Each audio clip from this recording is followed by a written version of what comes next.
오늘 말씀의 제목은 구속함을 받은 내가 누릴 것, 이런 주제로 말씀 받겠습니다. 가수라든지 또 탤런트, 또 개그맨, 이런 사람들을 일컬어서 연예인이라 그렇게 호칭을 하죠. 이런 연예인 중에서 어떤 사람이 술을 마시고 운전하다가 사고를 냈어요. 그리고 기자들 앞에 서서 모든 국민들 앞에 너무너무 죄송합니다. 잘못했습니다. 그렇게 얘기를 하죠. 그런데 꼭 쓰는 단어가 하나 있습니다.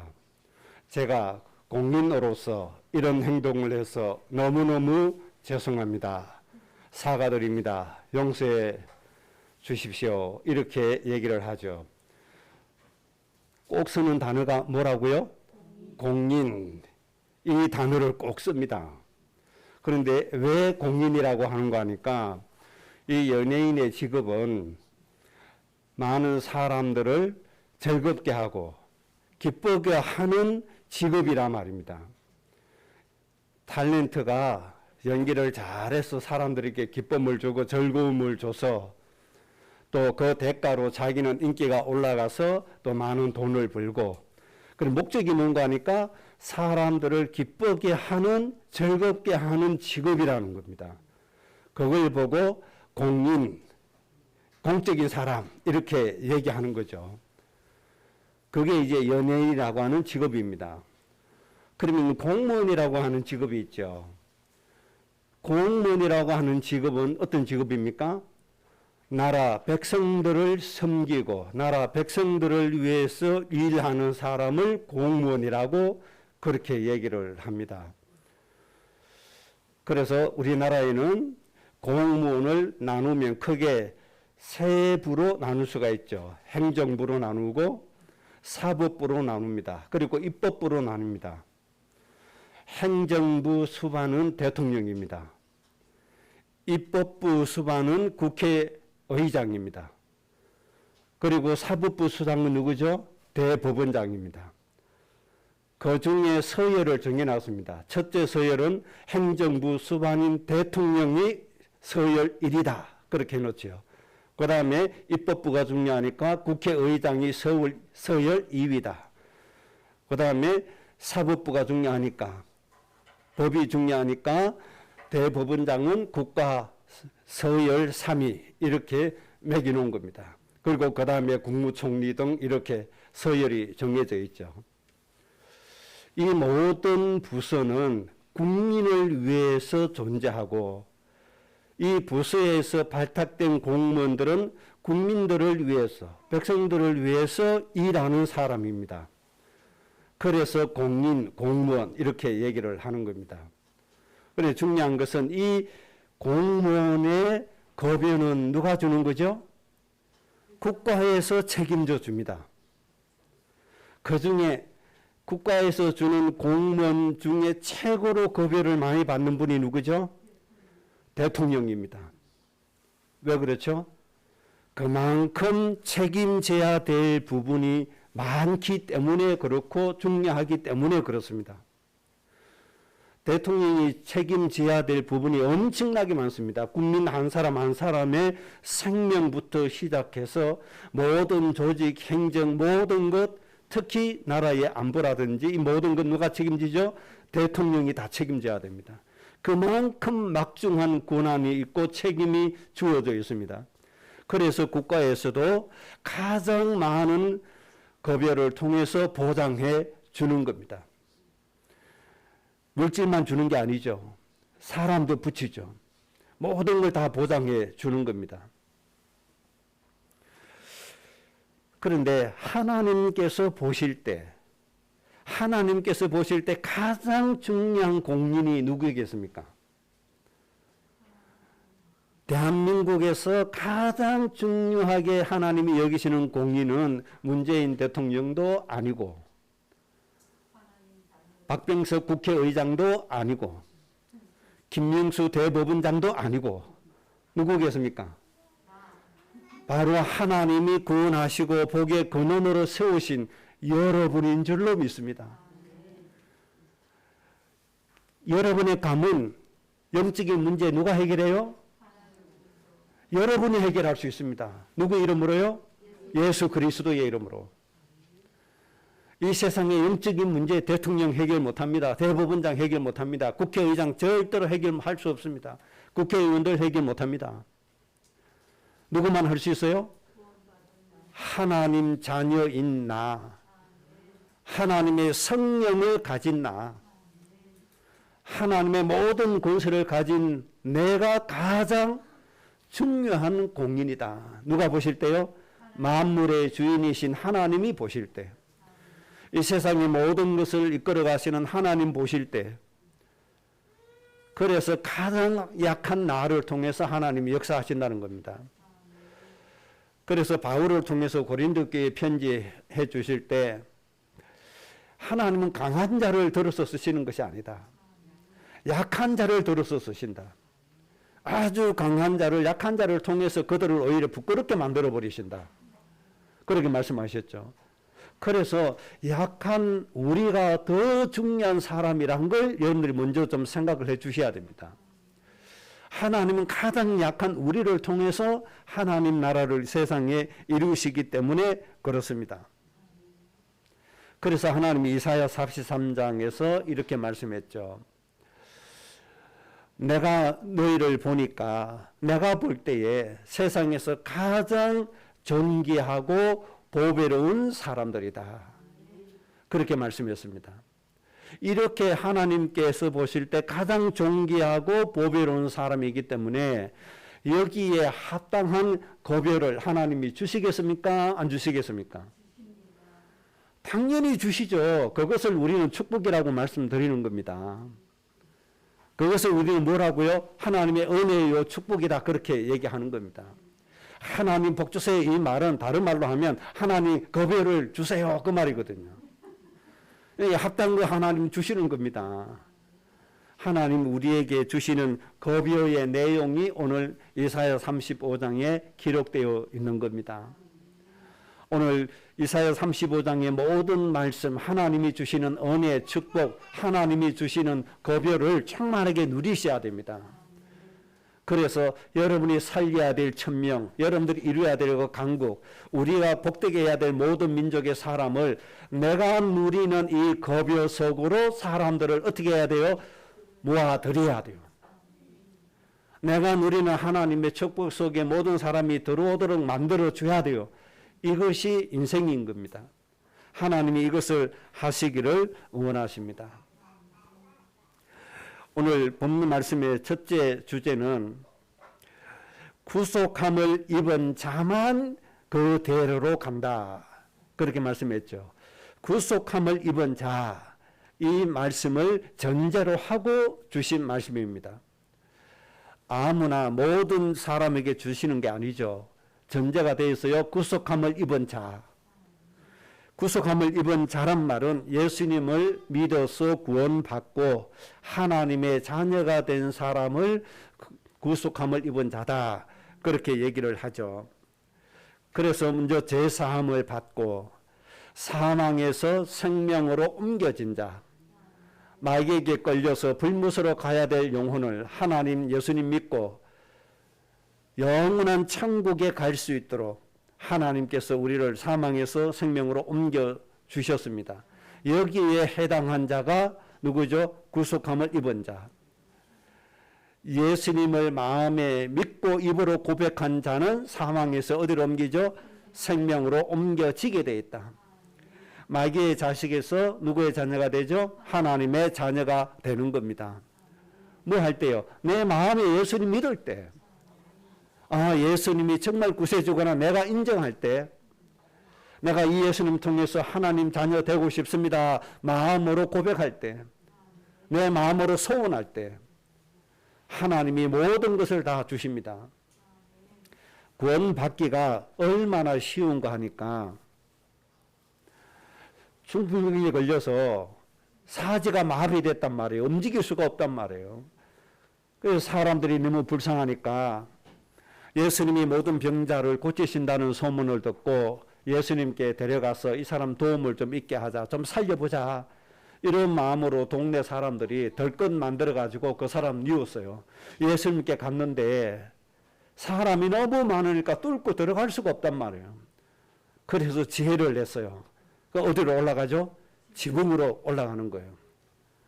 눈이 많이 온 지붕은 이 각도가 세니까 못 올라가잖아요. 그 중동 지역은 지붕이 평탄합니다. 올라가서 지붕을 뚫고 줄 매달아서 예수님 계신데 내렸단 말이에요. 이것을 보고 예수님이 그 중풍병자에게 하나님이 말씀을 하시는데 뭐라고 하시는지 압니까? 중풍병자의 믿음을 보고가 아니고 이 중풍병자 환자를 데리고 온 사람들의 믿음을 보고 그래서 이 병자를 고쳐주셨다. 그렇게 말씀했습니다. 옆에 사람이 이 사람 고치시려고 하는 마음 가지고 이 사람 데리고 왔는데 데리고 온 사람의 믿음을 보고 그랬다 이 말입니다. 그 정도로 구원받기가 쉬워요. 뭐만 있으면요? 마음만 있으면 마음. 정말 하나님 은혜 받고 싶은 마음만 있으면 돼요. 그래서 여러분들이 우리 부모님, 우리 시부모님 아직도 구원받지 못한 우리 형제들 그들 위해서 정말 하나님 앞에 간절히 드리면 누구 믿음 보고 내 믿음을 보고 그들을 구원해 주실 수도 있다 이 말입니다. 성경에 그 기록해 주셨거든요. 그래서 우리가 그 영혼을 위해서 불쌍히 여기고 기도하는 게 중요해요, 아니에요? 중요합니다. 때 받으면 하나님 그 영혼을 구원해 주실 겁니다. 이렇게 예수님 믿고 구속함을 받기는 쉬워요. 너무너무 어렵지 않아요. 누구만 찾으면 돼요? 하나님을 찾기만 하면 돼요. 예수님에게 나오기만 하면 돼요.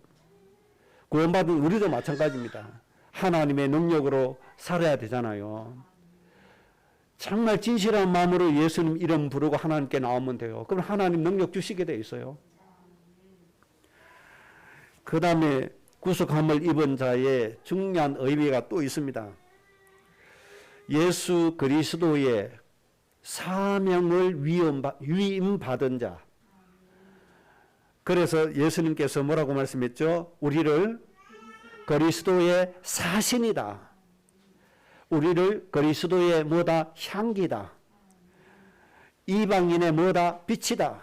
세상의 빛이다. 그리스도의 뭐라고요? 정인이다.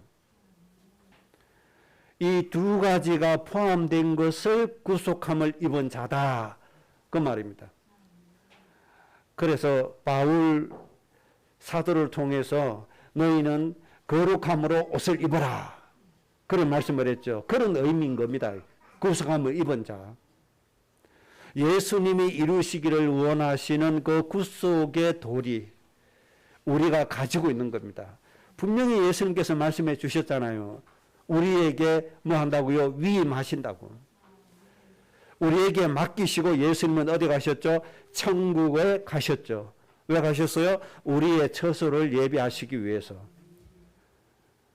예수님은 천국에서 우리의 처소와 우리의 상급을 예비하고 계시고 예수님이 이루실 그 일, 이루시려고 오셨던 그 구속하는 일, 구원하는 일은 누구에게요? 우리에게 위임해 주셨다. 그래서 하나님 우리에게 복의 근원 되게 해 주시고 언약도 세워주시고 모든 민족의 뭐다? 아버지다. 어머니다. 간단하잖아요. 모든 부부는 그 자식을 책임질 수 있어요? 없어요? 책임질 수 있습니다. 모든 부부는 그 자식을 다 양육을 합니다. 다 키워놓습니다. 스스로 살아갈 수 있도록 다 해줍니다. 그래서 모든 민족에 대해서 우리의 입장을 뭐라고요? 모든 민족의 아버지다, 어머니다. 충분히 할 수 있도록 하나님이 하신 거잖아요. 그렇게 우리에게 귀한 것 주셨습니다. 그래서 우리가 구원받은 우리가 살아야 될 사명이 모든 사람을 살리는 것인데 구원받음과 우리가 살아야 될 사명 두 가지를 뭐다? 구속함을 입은 자다. 그렇게 말씀하시는 겁니다. 이것을 먼저 정리를 잘 해야 됩니다. 하나님의 자녀로서 살아가야 될 도리가 있을까요? 없을까요? 분명히 있죠. 그 도리가 바로 그리스도의 사신이라 이 말입니다. 그리스도의 정인이고 그리스도의 향기고 또 그리스도의 뭐다 편지다. 여러 가지로 그렇게 표현해 주셨습니다. 자, 구속함을 입은 자 잘 이해가 되신 줄 압니다. 그 다음에 두 번째입니다. 구속함을 입은 자가 누려야 될 것. 하나님께서 주시는 은혜, 축복, 하나님 우리에게 주시는 급여, 봉급, 그렇게 보면 됩니다. 첫째는 하나님이 우리에게 어떤 봉급을 주시고 어떤 축복을 주시는가 하니까 우리의 정신과 영혼과 마음에다가 하나님이 복을 주십니다. 그래서 뭐라고 말씀하시는가 하니까 오늘 말씀에 우리의 머리에 뭐가 있는다? 희락이 임해진다. 그래서 영원한 즐거움과 기쁨이 있을 것이다. 우리의 영혼의 상태가 이렇게 되게 해 주시겠다는 겁니다. 그래서 이 말을 다른 말로 하면 우리의 곤고한 마음과 생각과 영혼이 치유되어진다. 그래서 시편 기자는 우리의 영혼을 소생시켜 주신다. 그렇게 말씀해 주셨죠. 그래서 우리의 마음과 생각과 영혼 속에 하나님이 주시는 기쁨과 즐거움이 어떻게 해요? 영원히 차고 넘치게 된다.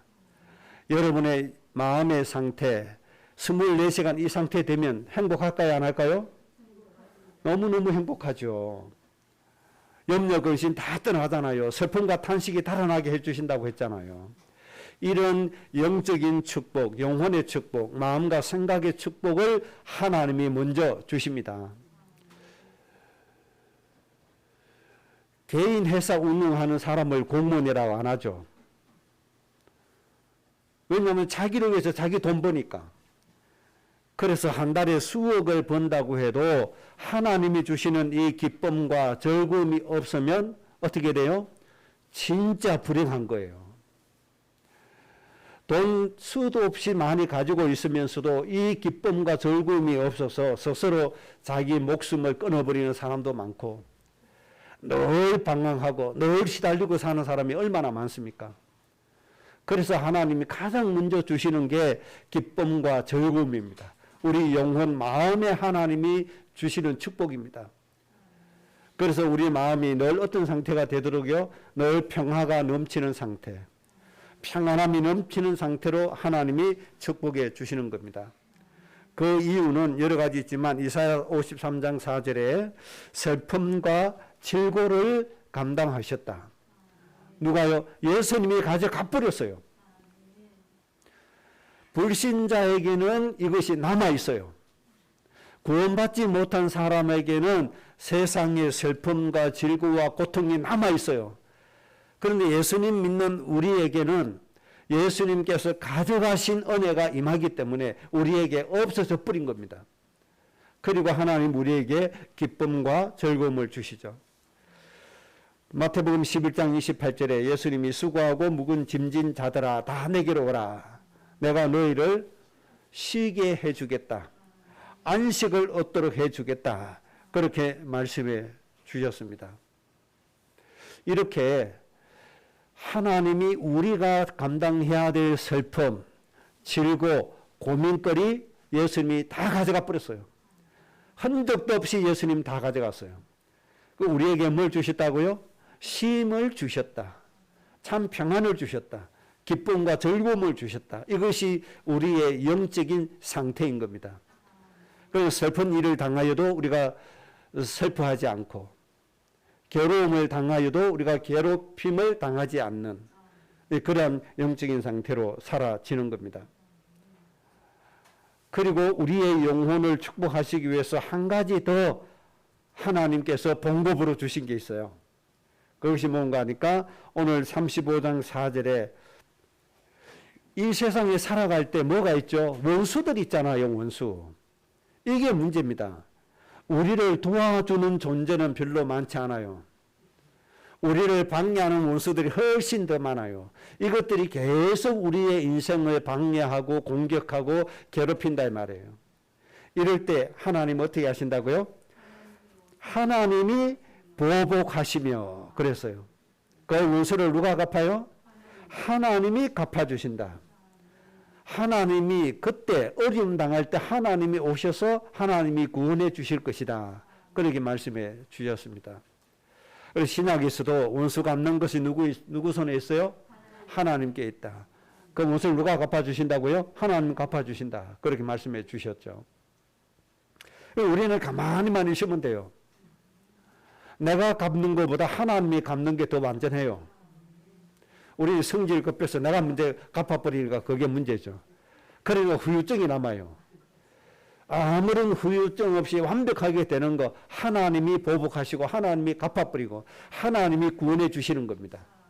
이렇게 해서 우리의 마음과 생각과 영혼이 늘 기쁨과 즐거움으로 넘치는 이런 축복을 먼저 주시겠다고 했습니다. 이 은혜로 여러분들의 삶이 좀 풍족해지시기 바랍니다. 그래서 염려도 사라지고 고민도 좀 사라지고 고민하다가 걱정하다가 잠도 못 주무시고 그런 일 없어야 됩니다. 하나님이 연세 많이 드시면 잠 안 주시잖아요. 그거하고 다르죠. 그때는 후대를 위해서 축복하라고 하신 거니까 밤새도록 축복기도 속에 있으면 되고 자야 되는데 시달리다가 못 자는 거 이거는요 반드시 치유받아야 됩니다. 그런 사람을 위해서 하나님이 이 축복을 주신 줄로 믿습니다. 그 다음에 두 번째 축복은 육신에 관한 축복을 주십니다. 육신의 건강에 대한 축복이죠.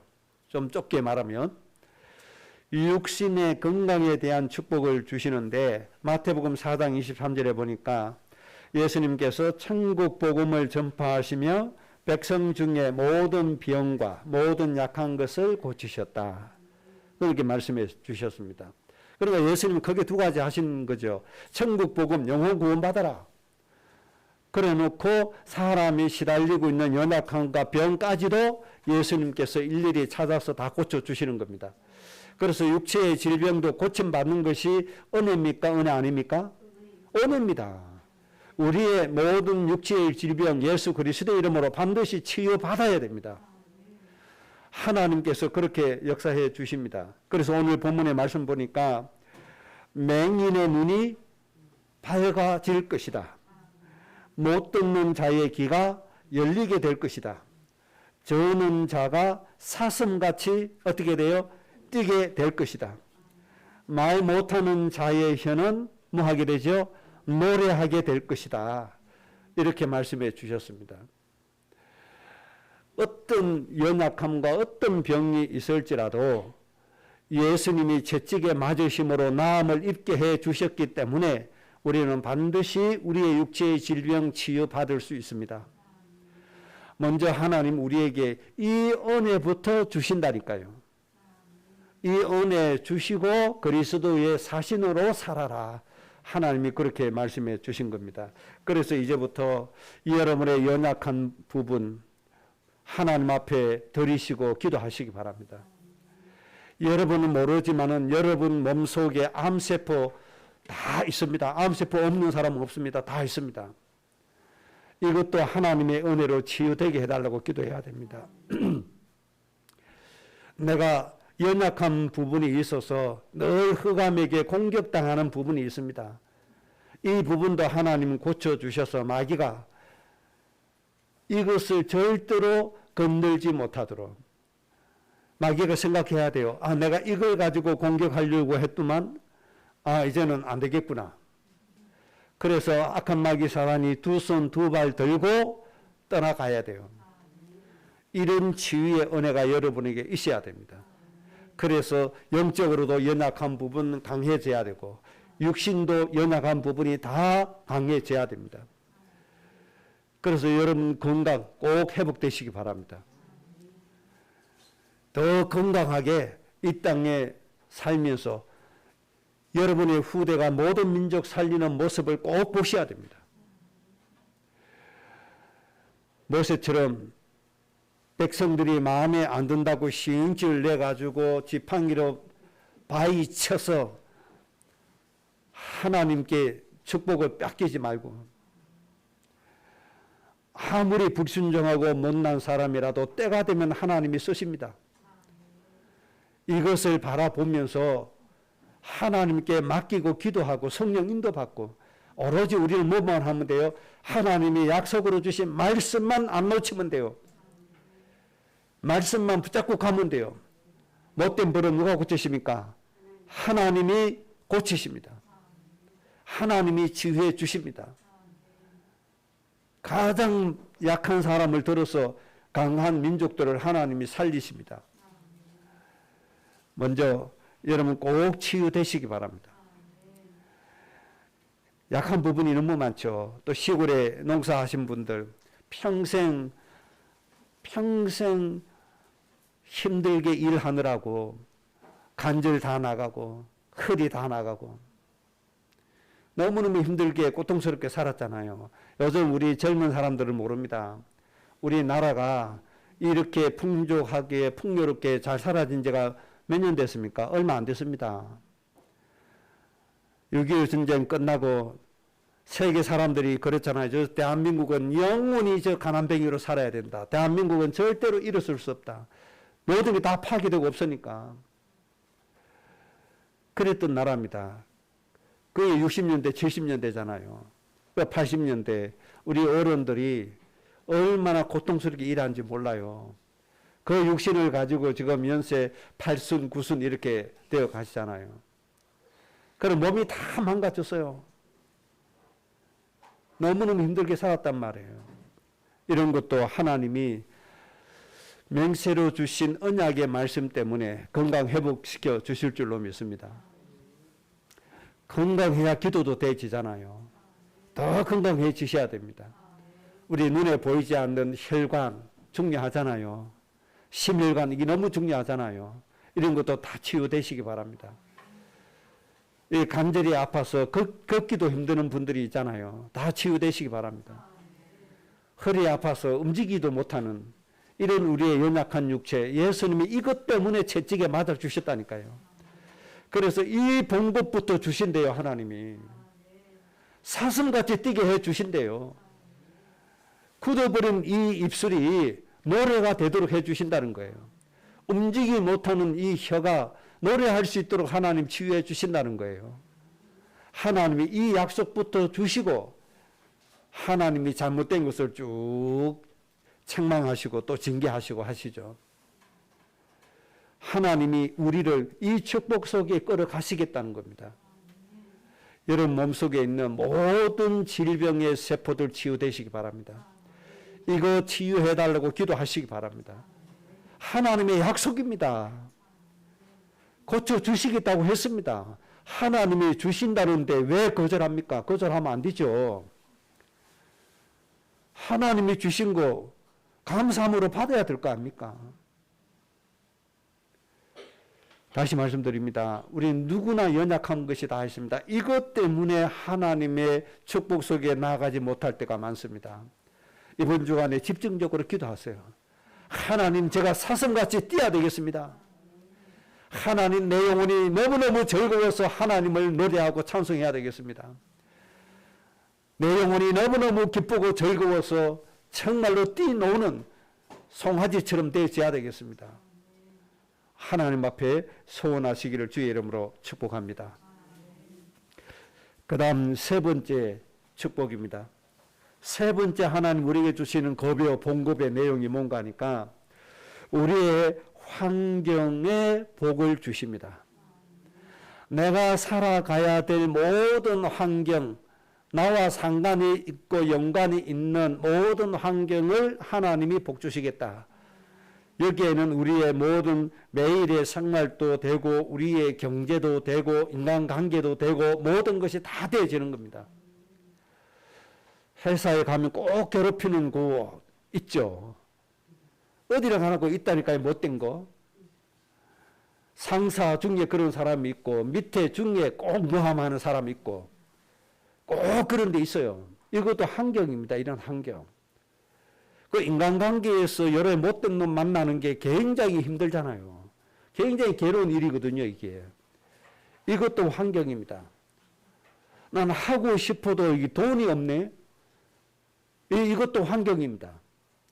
나는 정말 저 어려운 선교사님을 진단에 마음껏 돕고 싶는데 형편이 안 따라줘서 마음은 있는데 할 수가 없다. 이것도 환경입니다. 이 경제 환경이죠. 이런 환경을 하나님이 축복해 주시는데 어떻게 주시는 거 하니까 광야와 같고 사막과 같은 경제 환경, 광야와 같고 사막과 같은 인간관계의 환경, 직장의 환경, 이런 환경에 하나님이 백합화가 피게 해주겠다. 그래서 즐거움이 넘치게 해주겠다. 물이 쏟게 해주겠다. 시내가 흘러서 즐거움과 기쁨이 되게 해주겠다. 그렇게 말씀해 주셨습니다. 우리의 환경이 뜨거운 사막과 같아요. 뜨거운 사막, 기가 막히잖아요. 언제 죽을 줄 모르는 극심한 고통 속에 있는 환경. 여기에 있다고 할지라도 하나님이 이 사막이 뭐가 되도록 생수가 넘치는 못이 되게 해주겠다. 이런 은혜부터 하나님 우리에게 주시기로 약속해 주셨습니다. 이번 한 주간 동안 하나님이 주신 이 축복을 충만하게 누리도록 기도하시기 바랍니다. 하나님 앞에 소원하시기 바랍니다. 메마른 땅, 특히 우리 경제 부분에 있어서 시골에는 돈이 없잖아요. 경제 부분이 너무 메마르잖아요. 이런 메마른 경제적인 환경을 하나님이 어떻게 해요? 샘의 원천이 되게 해주겠다. 샘의 원천이 되게 해주겠다. 하나님이 그렇게 말씀해 주셨습니다. 올해 놓고 우리가 한 달 반 동안 이사야서 60장의 말씀을 우리가 받을 응답으로 계속 정리했습니다. 하나님의 일을 위해서 이 경제를 주시는데 바다의 부가 내게 안겨온다고 약속했습니다. 이방인들의 재물을 우리에게 옮겨주시는데 그 문이 닫혀지지 않도록 해주시겠다고 약속했습니다. 그게 뭡니까? 바로 원천이라고 하는 겁니다. 이런 원천 때문에 우리가 어떻게 돼요? 이 땅에 죽어가는 모든 민족을 살릴 수 있는 겁니다. 이런 은혜를 하나님 허락해 주십니다. 반드시 하나님 그렇게 해 주십니다. 지금 우리나라 하나님이 여러 가지로 많이 축복해 주셨죠. 많은 경제를 얻도록 주셨습니다. 특히 무기를 수출해서 돈을 많이 벌게 해 주셨죠. 얼마 전에 이집트에 우리 자주포 또 수출되었잖아요. 한 번 하면 수조 원씩 되지잖아요. 우리나라 미사일도 수출하죠. 굉장히 많은 수출을 해서 돈을 벌도록 하나님이 축복해 주십니다. 이런 기술들이 어디에서 온 줄 압니까? 연구진들이 밤낮으로 연구한 것도 많이 있습니다. 그런데 러시아에 돈을 우리나라가 빌려줬는데 돈이 없으니까 헌물로 갚는다고 러시아에 좋은 무기들을 우리나라에 줬잖아요. 그걸 분해해가지고 거기에서 많은 기술을 또 습득했습니다. 그걸 만들어서 또 해외 수출하고 앞으로 전투기도 우리나라 수출되지잖아요. 벌써 수출하고 있잖아요. 이런 일들이 뭡니까? 하나님이 모여지게 해주시는 겁니다. 정말 저 정치만 똑바로 하면요, 우리나라는 정말 막강한 나라 되는데 저 정치 때문에 나라 망하잖아요. 저것도 어떻게 질 좀 뜯어고쳐 주세요, 저거. 저 국회의원들 좀 질 좀 뜯어고쳐, 저 정당 저것들 좀 다 없애버리고 진짜 나라 위한 정당 좀 만들고 그러면요, 우리나라 전 세계 살리고도 남습니다. 하나님이 그렇게 축복해 주시는데 정치인들 저것들이 다 까먹고 있어요. 정말요, 제 속 같은 몽둥이 가지고 가서 그냥 막 두들겨 패주고 싶을 정도예요. 정말 뭐합니까? 자기 일만 챙기고 있잖아요. 자기 일을 위해서 하잖아요. 당이 있으면 뭐합니까? 자기 당에 이익만 놓고 자기 이익만 놓고 하는 것들. 정말 백성들을 위해서 하고 죽어가는 영혼들 위해서 불쌍한 사람들 위해서 하면 얼마나 하나님 축복해 주시겠습니까? 그런데도 세계 곳곳에서 흩어져서 죽어가는 영혼 살리는 사람은 얼마나 많습니까? 눈에 보이지 않게. 그런 사람들 때문에 하나님이 대한민국을 그렇게 축복해 주시는 겁니다. 우리 후대들이 일어나면 이런 건 아무것도 아닙니다. 이거 100배, 1000배, 수만 배 이런 응답들을 우리 후대에게 안겨주신다니까요.